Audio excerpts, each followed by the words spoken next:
In this week's video, I'm going to be telling you why you shouldn't buy the Sony A6500 in 2020. Hey yo guys, Marlon King here. I make videos about consuming technology and camera gear, so if that's your thing, hit the subscribe button for future videos. And talking of which, today I'm talking about the Sony A6500, which I've owned for 18 months. And I just want to say why I don't recommend you buy it. Now to do that, I'm going to talk about some of the pros and cons of this camera. Let's start off with some of the good stuff. So previously I was a Canon owner, the 70D, and I switched over to this for a few things. Firstly, the 4K, which is excellent. It's downscaled from 6K, and I honestly can't complain. It's really good. This also had 120 frames per second in 1080p, which my Canon didn't. You only got 60 frames per second, and you had to drop down to 720p, which was pretty poor. So that is also good. And the other reason is I mainly film indoors, like this video, and the dynamic range on this is really good. It has good noise reduction, so overall I can crank up the ISO when I need to, and I still get really good results. So all of those boxes are ticked. And you may think, well, why not get this? And that kind of leads me to, I guess, the cons, right? So firstly, moving from Canon to Sony, this screen is pretty awful, which was a little bit surprising. The Canon interface is just really a delight to use, and the Sony one is less intuitive. You can customize it and add little bits and bobs, but it doesn't make it any easier. You do have a ton of options in the menus, which pretty much allows you to do anything, but again, that can also mean when you're out on location, you're going through like 17 odd menus trying to find the option you need. The other thing is this screen, it's not very bright, and that is probably one of the most annoying things, because whenever I go outside, whether it's taking photos or video, I can't see what I'm doing. Even on a fairly cloudy day, you just can't see at all what you're doing. And yes, you do have the EVF, and yes, you can use that. That's nice to have it, but especially for video, I prefer to use the screen, which is no good. And even the EVF isn't as bright as it could be when you're out on a really bright sunny day. It's still a little bit of a struggle. And then of course you've got the other thing, which is this screen doesn't flip, which is so handy to have when you're, especially if you're vlogging. I had it in the 70D, the Canon 70D, but this one does not. So really this screen is one of the main reasons I'd recommend getting this, and for the same reason probably the A6300 isn't worth getting either, and the A6000. So the A6300 was pretty much the same as this, but without the touchscreen, which it doesn't do a lot of this touchscreen. You can't navigate the menus. The only thing you can do is touch autofocus, and even that is really fiddly.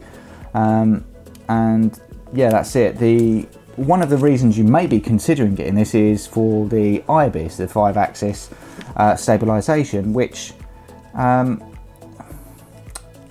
personally haven't noticed that much of a difference. My Canon didn't have that, albeit a lot of the lenses I had image stabilization built in. But I've tried lenses on this camera that don't have image stabilization built in, and the footage was pretty much unusable. So to say that the 5-axis stabilization is going to help for use with lenses that don't have it, I kind of tend to disagree. I don't think it helped much at all. So if you kind of take that off the cards, this camera is, well, then you've got a lot more options. And firstly, you've got the A6400, which they've fixed the brightness on the screen and it's flip up, and I think that alone pretty much makes it a better camera to get, and it's at a really good price point. So when you look at the new Sony range, you've got the 6100, which I'd say if you're a vlogger, you should probably go out and get that. You've got the flip up screen, the brightness, you've got all of the 4K and everything like that. You've even got the real-time eye autofocus. So overall, all of those features are probably going to make it a lot better than getting one of the older cameras like the 6500, 6300 or 6000. The only thing the 6100 doesn't do is the color profiles, but I'll be honest with you, you start using the color profiles, you're just adding an extra thing you need to do in post, and it really depends how serious you want to be. If you want to learn how to color grade, then by all means maybe go for the 6400 or 6600 over the 6100. If you don't, then just using the standard color profile, you're going to get really nice colors and a lot less headaches, providing you make sure that you set up the camera or set your shot up first and make sure you've got the right lighting and exposure. You should be fine. Okay. Now the battery life isn't great on this, and the same will apply to all of the Sony cameras, the 63, 6000 and the 6400, 6100. The 6600 does have the new bigger grip with the new batteries, and I'm sure that's great. However, looking at the pricing currently, and we're currently May 2020, we've got the 6100 is £679, the 6400 is £899, and by the way, you can kind of pick up the 6500 between £900 and £1200 kind of new at the moment, so that's kind of the price point this is at. And then the 6600 is still kind of £1,400, which is really expensive. Now with that, you do get bigger battery, you're getting a headphone jack, and you're losing the flash, which can come in handy on occasion. I'll be honest with you, I don't really use it because I've got an external flash gun, but that's that. And I personally don't think it's worth spending an extra £500 for those features, which pretty much leads me to believe you probably should be getting the 6400. And that's really my conclusion. Overall, I can't say it's a bad camera, but the usability, especially this screen, just is a real put off. And even now, although I know that changing to any of the other cameras in the range, like the 6400 or 6600, I'm going to get the exact same thing that I've already got here.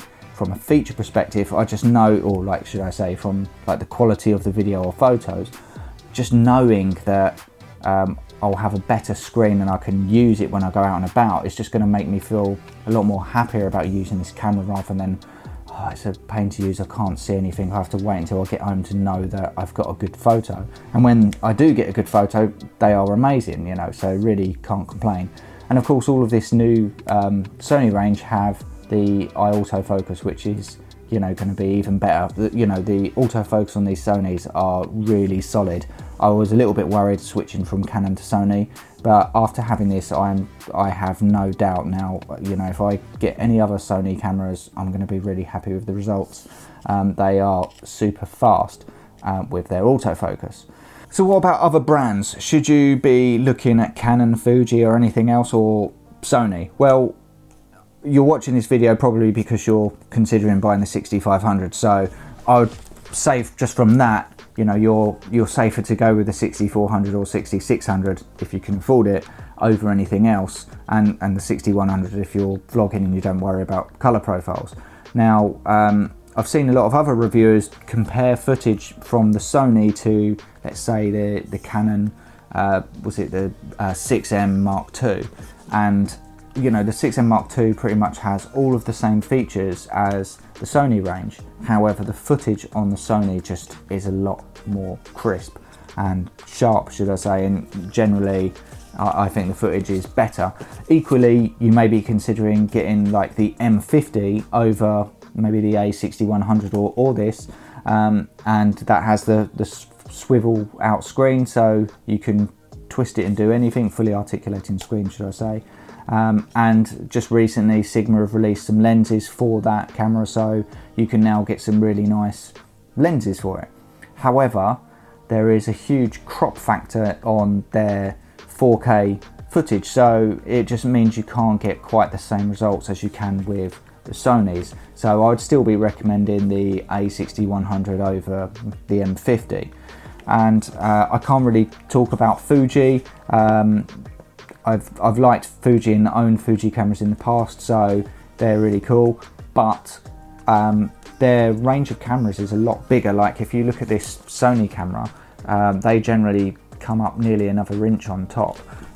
So they're a lot more chunky, and I got this camera because it is pretty small and it's tiny in comparison to like my old Canon DSLR. So I wouldn't really want to go much bigger than what this already does. Yeah, so there we go. Do you agree with me? Do you disagree with me? If you're a 6500 user already, let me know in the comments. Do you still love the camera, or are you considering upgrading as well? And if you haven't bought your camera yet, please let us know which way you're leaning towards. I'd like to see what you're looking at, because I think overall I may be considering upgrading this in the future. I've just got to time it to get the price right, because I don't want to lose too much value on this when I sell it. But by the same token, I don't want to spend loads more money, like 500 quid, just to get pretty much the same thing. So it's a tough one for me, but this is why if you don't have a camera already, I think it's a lot easier to make that decision. And on that note, have a great week, take it easy, and I will see you in the next video. Peace.